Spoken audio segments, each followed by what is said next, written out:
원목사의 골목교회는 개척교회를 주님의 건강한 교회로 세우는 프로젝트입니다.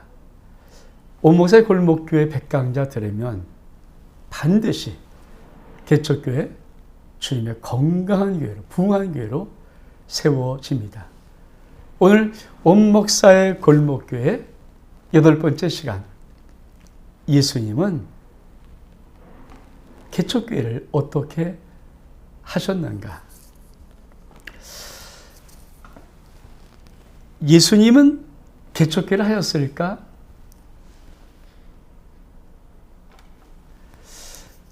전 예수님은 이 땅에서 개척교회를 하셨다는 확신을 갖습니다. 왜냐하면 우리 하나님의 궁극적인 목적은 예수 그리스도를 머리로 하고 그의 몸된 교회를 세우는 것입니다.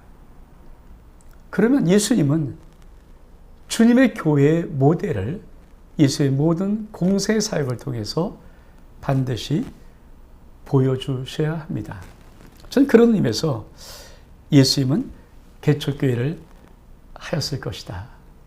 이런 생각을 가지고 오늘 같이 한번 예수님은 어떻게 개척교회를 하셨는가 하는 그 비밀을 한번 나눠보기를 원합니다.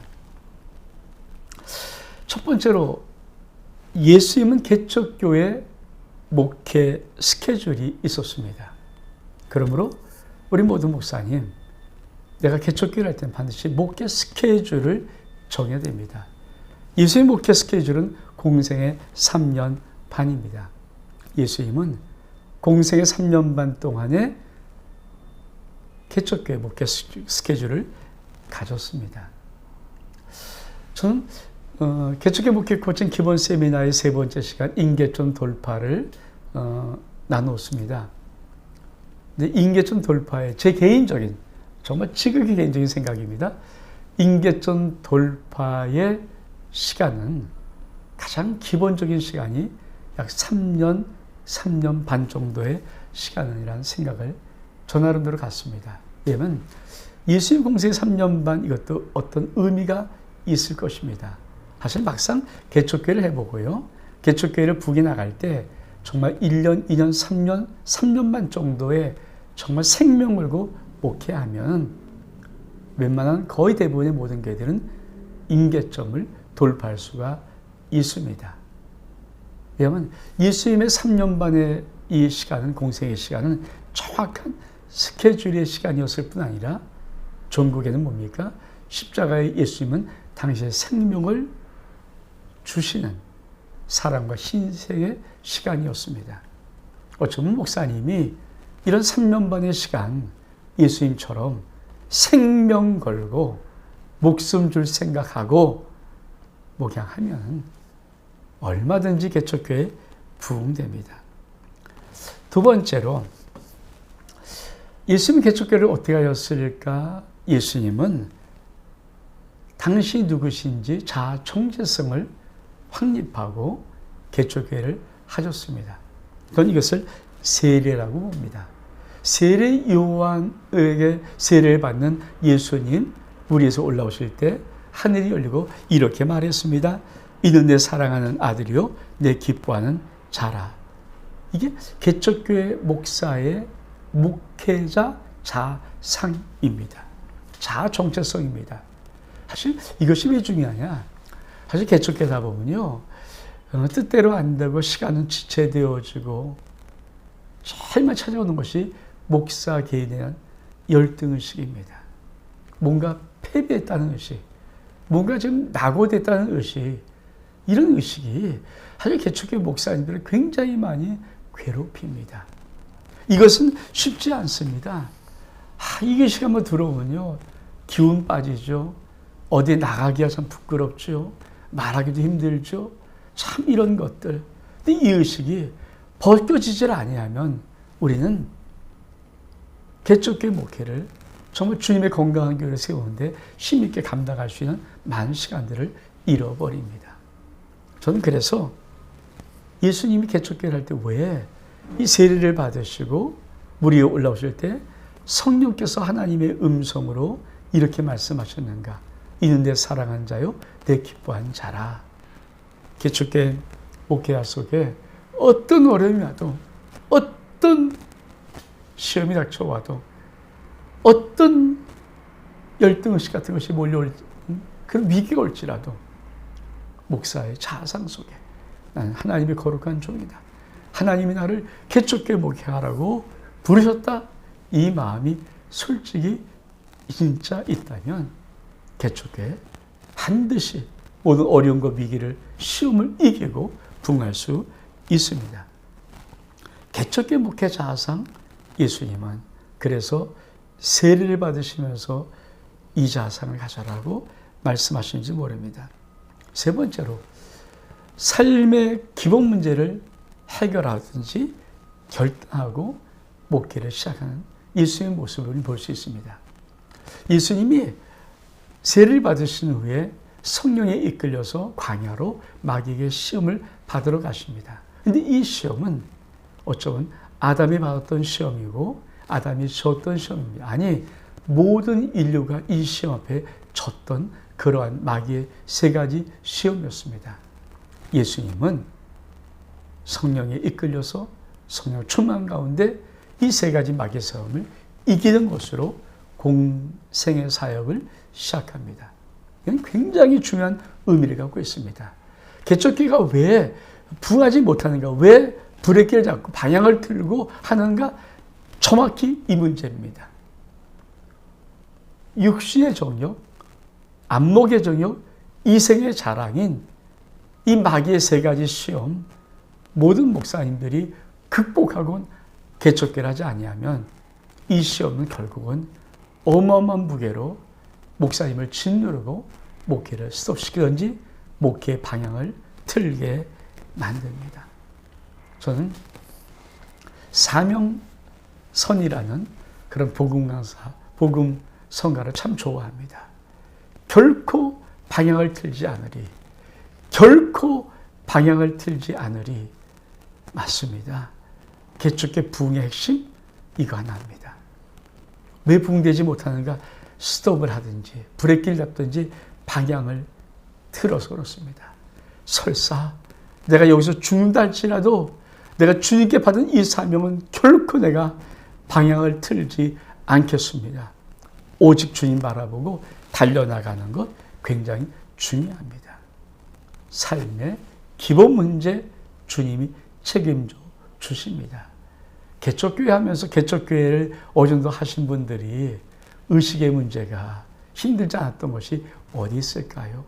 그러나 이겨야 됩니다. 저도 이겼고 우리 목사님들도 이겨야 됩니다. 그래서 삶의 근본 문제 이거 해결하든지 이거 승부로 결정하고 우리는 개척교회를 해야 됩니다. 네 번째로 개척교회 목회 목표를 선포하는 것입니다. 예수님은 공생의 사역을 제일 처음에 어떻게 시작합니까? 회개하라, 천국이 가까이 왔느니라 한 나라를 선포하였습니다. 그리고 그 하나님을 나라를 보여주고 치유와 기적을 통해서 보여주고 하나님 나라를 전파하고 하나님 나라를 가르쳤습니다. 참 중요한 원리입니다. 개척교회 교회 목회 목표는 궁극적으로 하나님의 나라입니다. 이것이 단 하나 유일한 목표입니다. 목사가 왜 목회하는가? 목사가 왜 교회를 개척했는가? 목사가 왜 교회를 부흥시키려고 하는가? 하나입니다. 하나님 나라입니다. 그러므로 모든 목사님 속에 개척교회 할 때 이 목회 목표가 정확하게 선포되어야 됩니다. 우리는 교회를 양쪽으로 부흥시키는 거기에 초점이 없습니다. 우리의 궁극적인 목적은 주님이 이 땅에 세우고 싶었던 하나님의 나라, 그 나라를 통해서 수많은 영혼들을 구하고 싶은 그 구원의 방주의 역할을 감당하기 위해서 교회를 세우고 교회를 부흥시키는 것입니다. 목사님, 개척교회 목회 목표 하나님 나라입니다. 이것을 끊임없이 선포하고 우리는 개척교회를 해야 됩니다. 다섯 번째로 우리 주님은 개척교회를 어떻게 하셨을까? 사실 참 재밌습니다. 예수님은 제자를 찾으셨습니다. 제자를 부르시고 제자를 선택하시고 그 제자를 훈련시키셨습니다. 개척교회 원리입니다. 제가 많은 목사님들에게 이 원리를 참 적용하기를 참 많이 저는 요구하고 싶습니다. 제자 찾는 것입니다. 그리고 그 제자가 한 명이든 두 명이든 제자를 가르치고 훈련시키는 것입니다. 예수님이 3년 반 동안 공생의 사역에 총 제자는 12명이었습니다. 물론 한 명의 가룟 유다가 있습니다. 그러나 어떻든 12명이었습니다. 우리는 예수님이 여기에 전심을 다해서 그의 모든 목회 영향을 여기에 쏟으면서 제자를 훈련시키고 제자를 세우는 것을 우리는 분명히 압니다. 그 주님 또한 우리에게 이렇게 말씀하십니다. 차 만민에게 온 천에 다니면서 너희는 복음을 전할 뿐이라 그 모든 민족으로 제자를 삼으라고 분명히 말씀하십니다. 그러므로 개척교회 한 명이면 한 명을 제자로 만들고 두 명이면 두 명 제자로 만들고 아무 성도 없으면 사모님을 목사님은 제자로 만들고 아들과 딸을 예수의 제자로 만들고 시작하는 것입니다. 그리고 한 명씩 한 명씩 제자를 찾고 제자를 만나고 제자를 불러야 됩니다. 제 친구 목사님이 교회를 개척해 놓고 했던 말을 좀 참 가슴에 담습니다. 모든 농사를 짓는 농사꾼들은, 농부들은 이 종자씨, 그 다음에 뿌릴 종자씨는 가장 귀한 것을 남겨둔다고 합니다. 왜냐하면 종자가 귀하고 그 종자씨가 잘 귀한 좋은 것이 할 때 그 소출이 있기 때문이었습니다. 그러면서 개척교회 처음에 제자들, 처음에 사람들 들어올 때 꼭 기억하십시오. 주님이 그 개척교회를 함께 이뤄나갈, 동역할 수 있는 그런 제자를 보인다는 믿음을 가지고 그 기도를 하면서 제자 훈련시킬 준비를 하면 주님은 정말 마땅히 그런 자를 보여줄 것입니다. 여섯 번째로 한 나라를 보여줘야 됩니다. 치유와 기적입니다.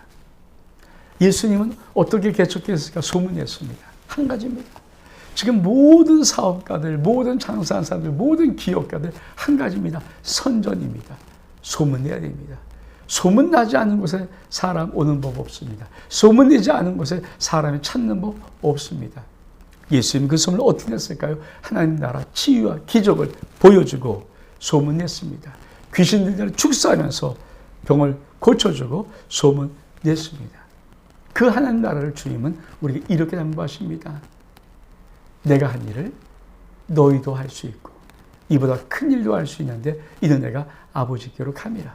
하나님께로 가서 주님은 하나님 아버지 앞에 보혜사 성령을 받으셔서 우리에게 부어주신다고 약속해 놓았습니다. 성령이 오시면 권능을 받고 이 권능을 받은 곳에 하나님의 나라를 보일 수 있는 능력이 임합니다. 전 개척교회 목사님에게 정말 자신 있게 꼭 부탁하고 싶은 것이 있습니다. 개척교회 목회 기적이 있습니다. 개척교회 목회 치유가 있습니다. 개척교회 목회 하나님의 나라를 보일 수 있는 권능의 목회여야 합니다. 말씀의 권능도 있어야 되지만 기도의 권능도 있어야지만 실제로 하나님 나라를 보여주셔야 됩니다. 이 믿음을 우리 모두가 가져야 합니다. 자, 7번째로 예수님은 개척교회를 하면서 하나님 나라를 가르쳤는데 무엇을 가르쳤을까? 예수님이 가르친 것은 많습니다만 전 3가지로 꼭 이건 가르쳐야겠다. 첫째, 팔복입니다. 이것이 진짜 복입니다. 저는 목회하면서 가장 많이 하나님 앞에 죄송스러운 것은 자꾸 목회를 하다 보면 이 세상 사람, 세상에서 일하는, 세상에서 살아가는 우리 성도를 만날 때마다 그들의 인생이 힘들고 어렵고 사업이 망하고 부도 나고 직장에서 그만 쫓겨나가고 직장이 취직이 안 되고 이런 일을 당할 때마다 얼만큼 이 세상에 하나님의 어떤 이 세상의 복을 좀 그냥 부어주고 싶은지 몸부림쳤는지 모릅니다. 그런데 지나놓고 보면은 그것만큼 어리석은 일이 없습니다. 주님이 다 채워주시는데, 주님이 다 부어주시는데, 우리가 그들이 어려움을 통해서 목사에게 용한 하나입니다. 그들의 어려움을 통하여서 하나님의 진짜 복을 가르쳐라. 그들의 어려움을 통해서 기도의 응답을 받게 해라. 그들의 어려움을 통해서 하나님의 역사를 경험할 수 있도록 네가 훈련시켜라. 이걸 진짜 몰랐어요. 너무 많이 모르고 지나쳐온 것이 죄송스럽습니다. 전 지금 분명히 말할 수 있습니다. 개척교회 예수님이 어떻게 목회하셨는가? 팔복 가르쳤습니다. 그게 하나님의 진짜 복입니다. 두 번째로 산상수훈입니다. 마태복음 5장 6장 7장은 이 산상수훈, 이것이 천국의 삶입니다. 빛된 삶, 소금된 삶, 세상의 빛으로 소금으로 살아가는 삶이 되려면, 하나님 나라를 보여주는 삶이 되려면 이 산상수훈에 기초한 삶의 원리들을 가르쳐야 됩니다. 그리고는 천국 비유입니다. 천국 비유가 뭘까요? 천국을 나타내는 그것을 주님 비유로 말씀하신 것이죠. 그렇죠? 이것이 하나님의 나라라는 것입니다. 비유로 말씀하시고, 왜? 실체가 아직 오지 않았기 때문에 이 비유를 잘 가르치면서 이 천국의 비유의 특징이 있습니다. 확장성입니다. 그리고 놀라운 부흥성입니다. 팽창성입니다. 천국은 시시하지 않습니다. 가로섬 아래 넣어놓은 누룩같이 확장되고 팽창되고 놀랍게 부흥하고 성장됩니다. 주님은 이것을 주기를 원하십니다.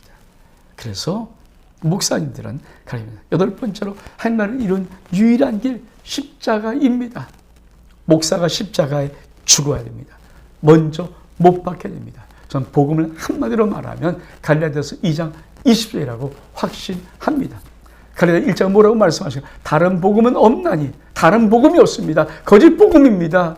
진짜 복음이 뭡니까? 예수 십자가에서 함께 못 박혀 내가 죽고 내 안에 예수께서 사는 이 비밀이 복음입니다. 하나님을 이루는 모든 길은 목사든 성도든 하나입니다. 십자가에 못 박히는 것입니다. 예수님이 이것을 진짜 말씀하셨습니다. 목사가 개척할 때 뭘 가르쳐야 될까요? 무엇을 훈련시켜야 될까요? 어떤 걸 선포해야 될까요? 예수 십자가에 자신도 못 박히고 성도들도 십자가에 못 박아야 됩니다. 그리고 십자가를 지라고 말씀하십니다. 우리 주님은 나를 따라오려거든 자기를 부인하고 자기 십자가를 지라고 말씀했으며 그렇습니다. 목사가 교회 십자가 짊어져야 됩니다. 목사가 성도의 십자가를 짊어져야 됩니다. 목사가 자신의 가정의 십자가도 짊어져야 됩니다.